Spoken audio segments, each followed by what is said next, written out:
आज का टॉपिक है अस्थिर अवस्था का सिद्धांत।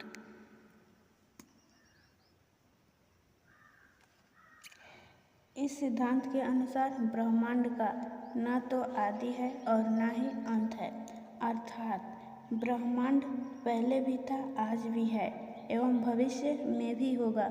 ब्रह्मांड का फैलाव हो रहा है तथा इस फैलाव के कारण जो नया स्थान निर्मित होता है उसमें नए तारे निर्मित हो जाते हैं और इस प्रकार ब्रह्मांड का घनत्व अस्थिर या नियत रहता है।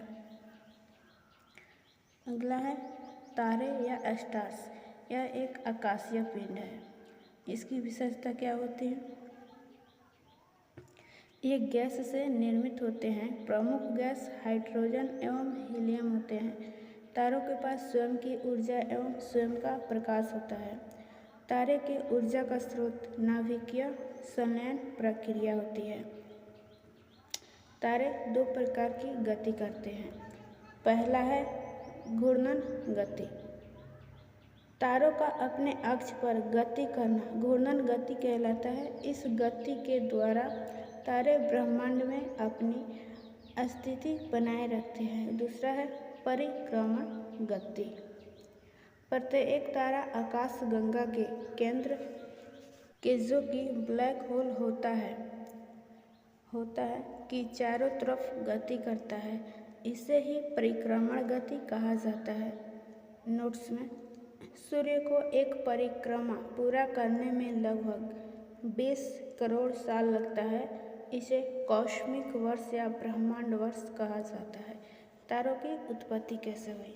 स्टेप 1 में है महाविस्फोट के पश्चात धूलकण, राख एवं गैसों से बादल का निर्माण हुआ। इसे निहारिका कहा जाता है। स्टेप 2 निहारिका को गुरुत्वाकर्षण बल के कारण संकुचन की क्रिया प्रारंभ हुई। परिणाम स्वरूप निहारिका के केंद्र पर दबाव एवं घनत्व बढ़ता गया। साथ ही साथ घर्षण के कारण ऊष्मा की उत्पत्ति हुई। स्टेप 3 है आद्य तारे या प्रोटो स्टार की उत्पत्ति। स्टेप 4 आद्य तारे या प्रोटो स्टार के केंद्र पर दबाव बढ़ता गया एवं घर्षण के कारण तापमान में वृद्धि होती गई तथा जब तापमान एक निश्चित सीमा से अधिक हो गया तो हाइड्रोजन परिणाम स्वरूप हीलियम के नाभिक का निर्माण हुआ। स्टेप 5 प्रोटो स्टार के नाभिकीय संलयन प्रक्रिया के कारण विशाल मात्रा में ऊष्मा की उत्पत्ति हुई तथा प्रोटो स्टार के पास भारी मात्रा में ऊष्मा एवं प्रकाश की उत्पत्ति हुई और इस प्रकार तारों का जन्म हुआ।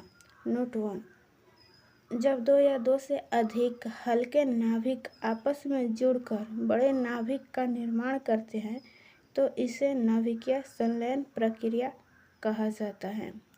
नाभिकीय संलयन प्रक्रिया में विशाल मात्रा में ऊर्जा पैदा होती है जिसका प्रमुख कारण प्रारंभिक नाभिक एवं अंतिम नाभिक की द्रव्यमान में अंतर का होना है।